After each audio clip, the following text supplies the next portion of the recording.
Hi everyone, my name is MaryAnn Marks. I'm the founder and CEO of LabSmarts, and I'm going to show you around the software.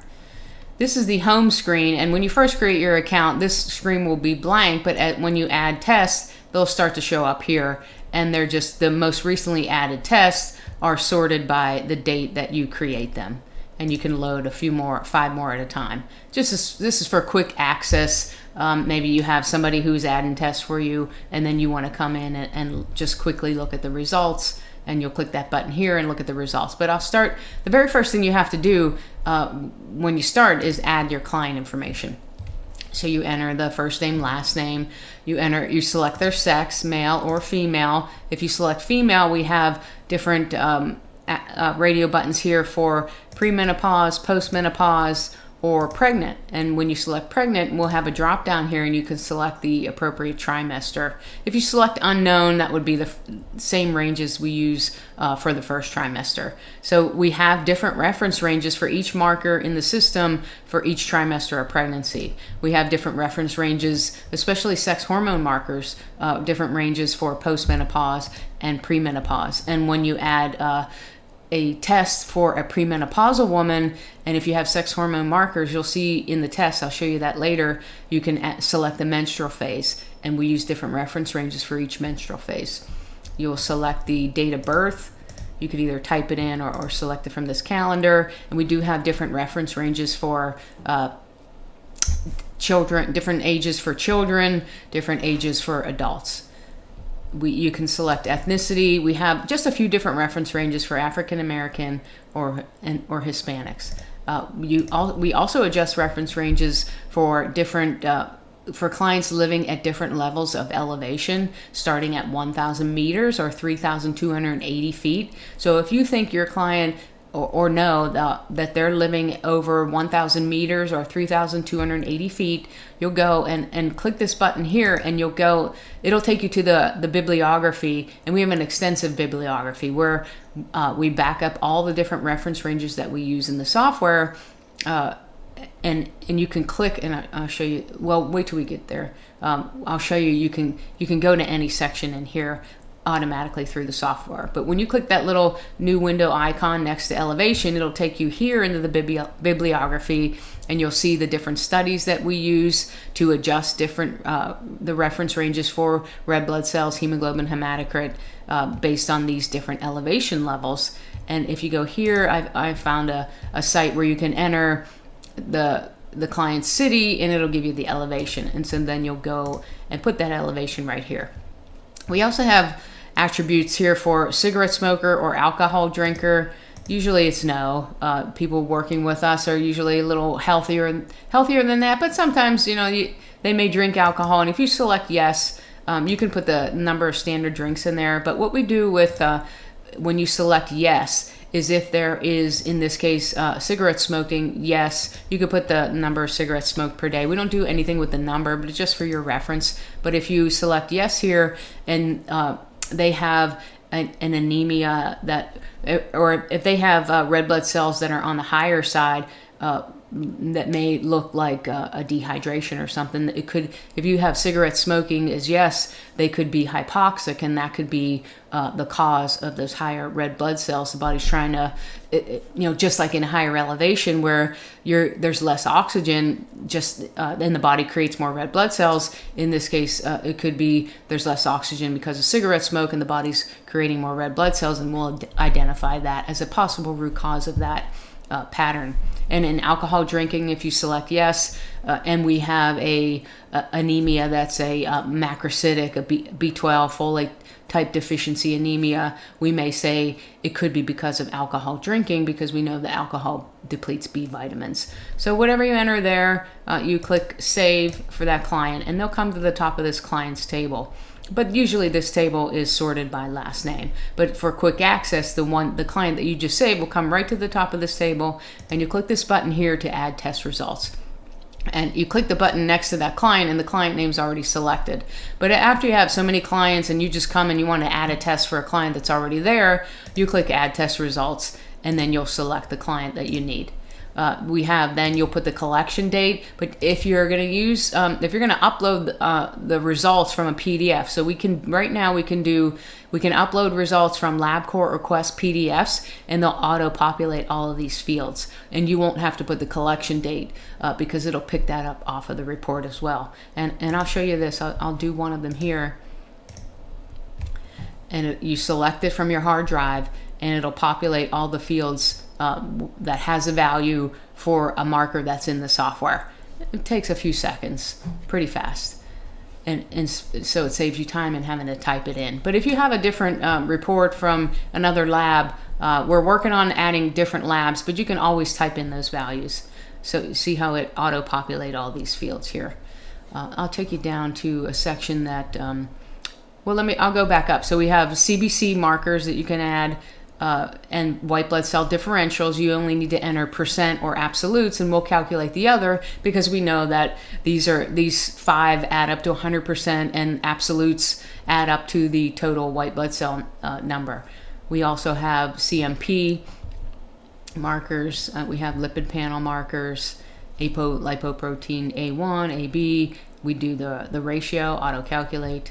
We have lipoprotein little a. So the values inside of here, they're just examples, but they do represent the mean of the range for that client based on their particular attributes that you are defined for them. So you could see here. Let me just delete a few here.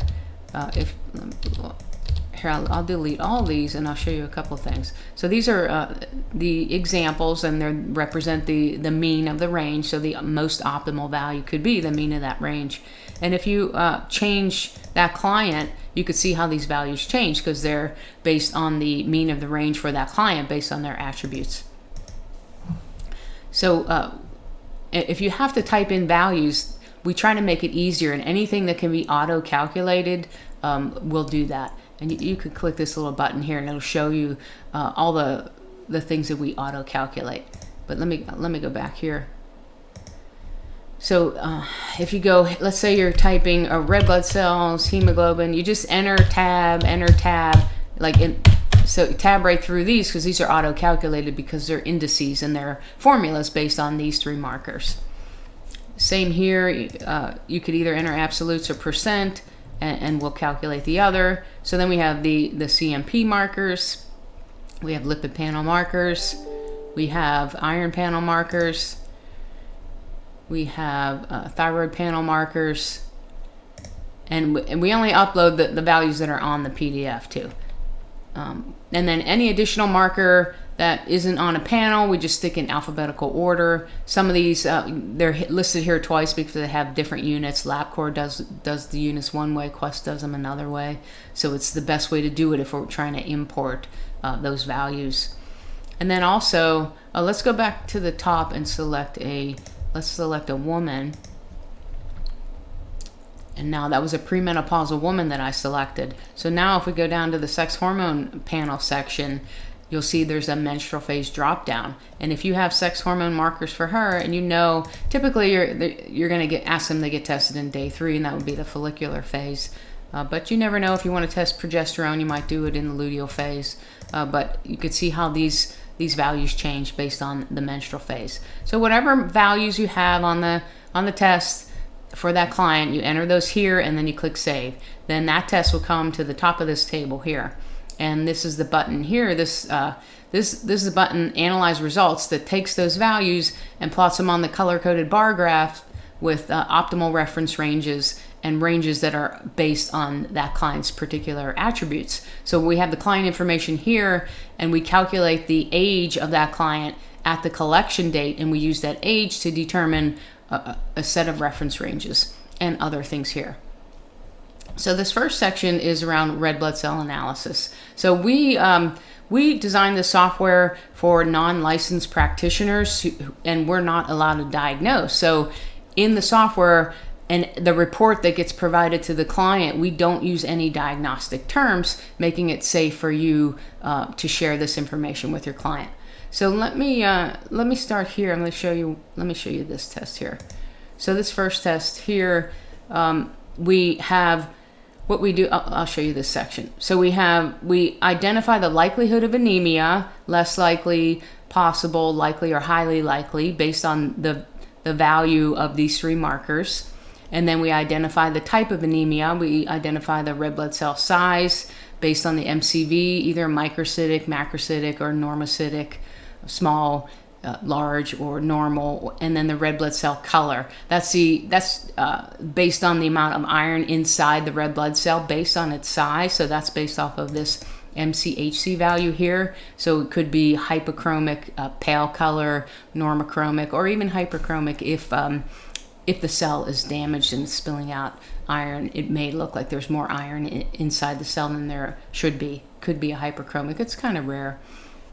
Then we identify, this one here uses RDW to identify nutrient insufficiency is likely or inflammation is likely. And based on different markers like ferritin, we may identify inflammation is likely if we're ruling out a nutrient deficiency. So in this case here, then we run through a whole nother set of patterns based on other values for other markers. And if you don't have values for the iron panel, there are going to be a lot more possible root causes than just an iron deficiency in a microcytic hypochromic type of anemia. And you can see here right below this section will be the iron panel section. And this example just shows we don't have values for the iron panel, but if we do, then we can narrow down these possible root causes even further. And I'll show you that real quick. Let's just say this is the same test for the same client. Now we have values for the iron panel. So you can see those values populated here now. So before it was nutrient deficiency is like insufficiency. We don't even say deficiency because that's a disease condition. So we'll say deficiency. But you could see that it narrowed down those possible root causes to, in this example, is a heme synthesis dysfunction, which is a sideroblastic anemia. But again, we don't say that. But this is because that's a diagnostic term, we'll say heme synthesis dysfunction, which is the process of converting iron into heme to make hemoglobin, and you need B6 and zinc to do that. And in this case here, for heme synthesis dysfunction, you could see the pattern of there's enough iron in the serum, there's enough iron, more than enough iron saturating the transferrin, the protein that iron rides on in the blood. Ferritin is on the higher side, and TIBC and transferrin, they're on the lower side, so the liver's not trying to make any more transferrin to pick up more iron. There's more than enough there, but why is red blood cells, hemoglobin, and hematocrit, why are they still on the lower end?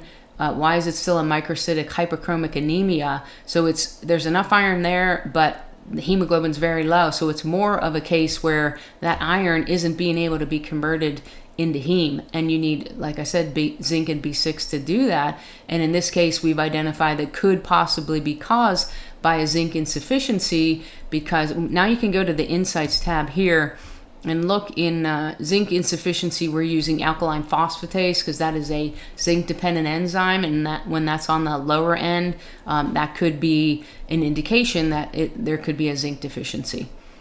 So then you could see here the heme synthesis dysfunction. There's the pattern that we use to identify that here as well. Could also be an acute infection possibly causing the zinc insufficiency. So we're using the logic here is white blood cells are greater than optimal. So if you scroll down to the immune system section, you could see that here. So there's over 100 different patterns that we're using to identify the possible root causes of that anemia for use to help you quickly figure out for your client why they may be fatigued and have anemia. So in this section, we have insights. It shows you the logic. Also here, if you need to read a sentence off to the client on what does microcytic hypochromic mean, you could say that microcytic hypochromic, that's the delivery of oxygen by the red blood cells to all cells of the body, is suboptimal as a result of smaller than optimal red blood cells, that's microcytic, containing a lower than optimal amount of hemoglobin for their size. That's hyperchromic. So that you could always copy and paste that into your notes and share that with them. And then In here, we'll give you additional testing based on this information. You might want to confirm some of these possible root causes. We'll give you further considerations. Lead toxicity could be a possible root cause of heme synthesis dysfunction, or possible root causes of zinc insufficiency. We can give you some signs and symptoms of some of these possible root causes, and just a little bit of diet and lifestyle information. And we have some notes here that you can add and save for your reference. You can hover over this here. Oh, I'll show you another report where we plot the current and previous values on the same bar graphs. So this is the red blood cell analysis section. So two important features that we have. So we have bio-individual reference ranges that are specific and unique to that client. And then we take the markers that are on the lab report and we group them in the sections that are more meaningful, make more sense to you and your client. So we have all the red blood cell related markers, the 7 of those that are on the CBC. We also have, if you have reticulocyte count, and if you're looking for red blood cell production issues, bone marrow issues, you might order reticulocytes, and we correct the reticulocytes for anemia, and we calculate the reticulocyte production index, and we then can rule out in or out blood loss or bone marrow production issues if there are other markers related to that pattern, and you'll see those there. And so anywhere inside the software, this button here is will take you to the bibliography for that marker, and it'll show you where we're getting the reference ranges. So any marker that we have, any ranges that we have in the software, we back those up by different studies. We'll show in all the red blood cell related ranges. We're using this study where they were looking for ranges for a healthy population.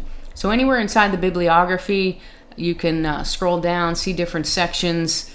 Click this button in the bottom right. You can go to the top, go to the nutrients section, see how we're coming up with different ranges for different things here, and anywhere you can click on these different studies and see them for yourself.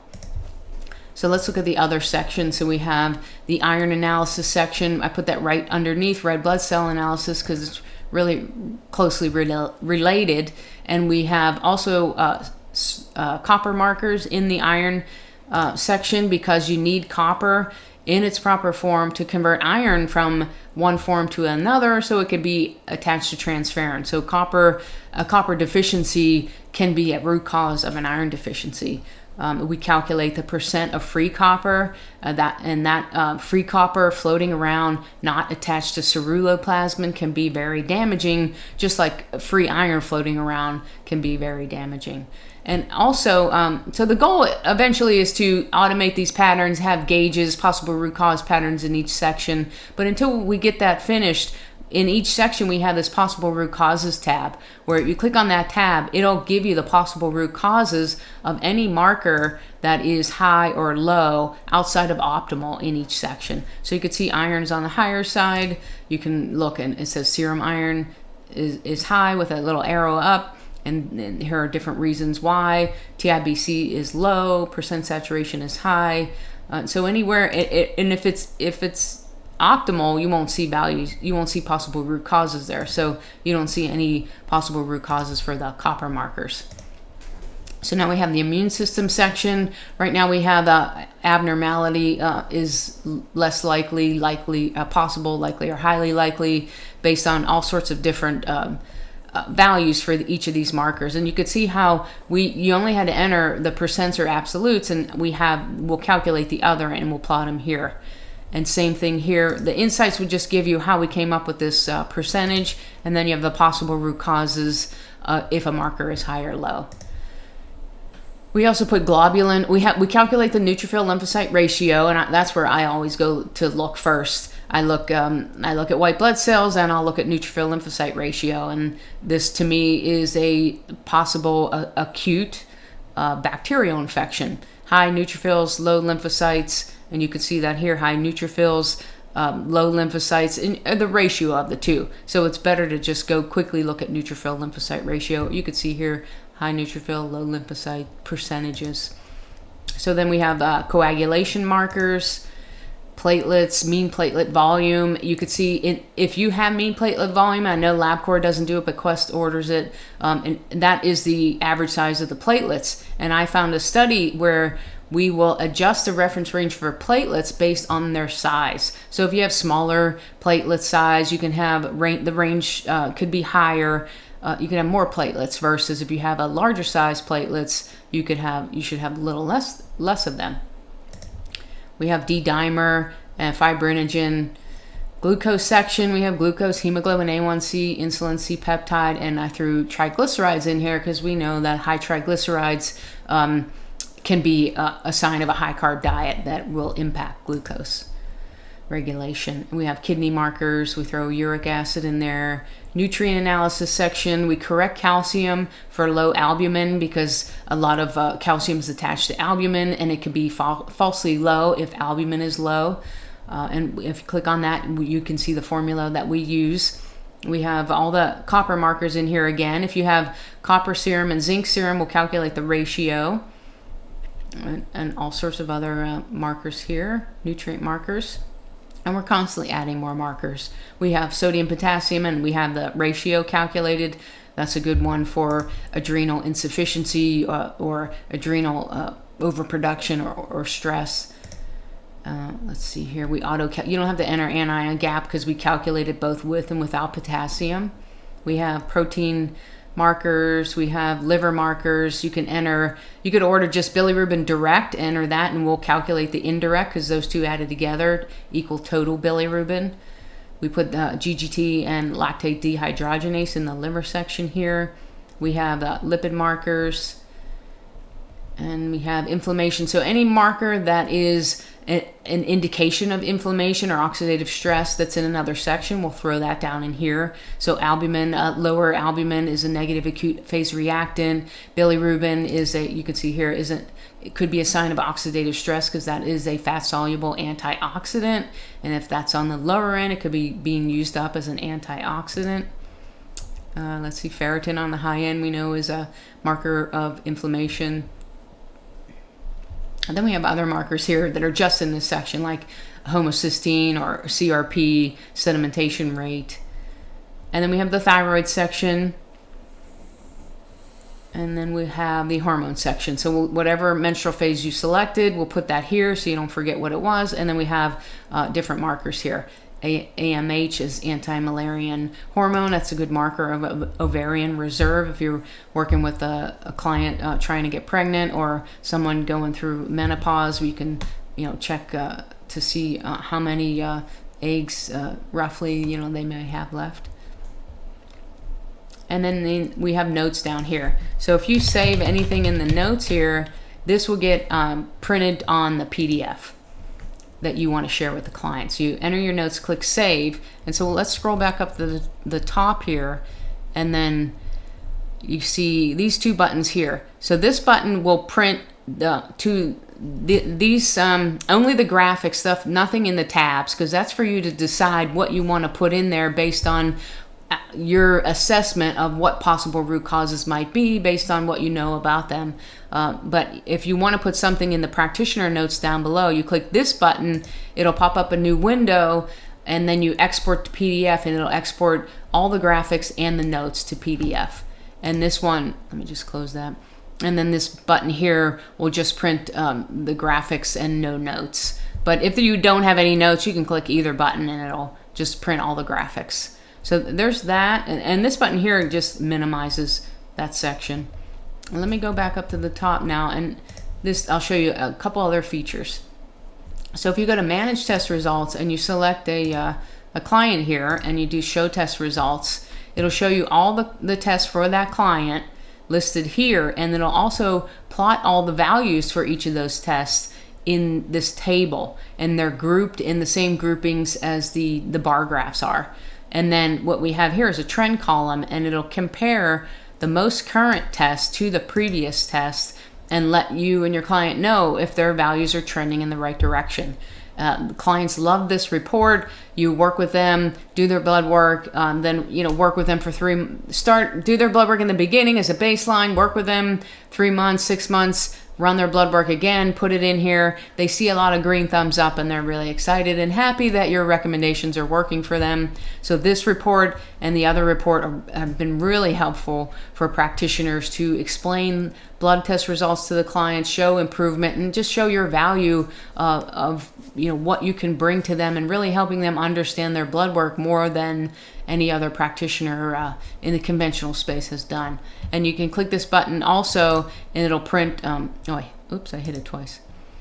It'll take the you can have up to 10 tests in that table, but we can only fit 5 in a PDF landscape. So it'll take the most recent 5 and plot it here, and then export that to PDF, and it'll save it to your hard drive. So there's one more thing I want to show you here. This button here will plot the current and the previous values on the same bar graph. So you click that button here, and you could see the 2 different blood drops. The darker blood drop is the current, the lighter one is the previous. And same thing here, you could print this to PDF and share that with the client. So just another view if you had 2 test results for that same client. I think that's it. I mean, you could, let's just say this is managed clients. So you had to edit a client, say, now she's in her 3rd trimester. You click 3rd, click save, and then add test results for that trimester. So you want to edit and make sure your client is perfect the way they are, and then add the tests for that, because it'll capture that client information at the time of the collection date and use that to identify the ranges. That's pretty much it. It's pretty simple to use, but it's very, very powerful, and you can't do this all in a spreadsheet. I've tried. That's why I made the software, because it was just too complicated to try to identify, different reference ranges for different traits of a person, and it's really powerful to use and show your clients. So let me know if you have any questions. Reach out to us using the contact form, and I'm happy to help, and I hope you give it a try. Bye.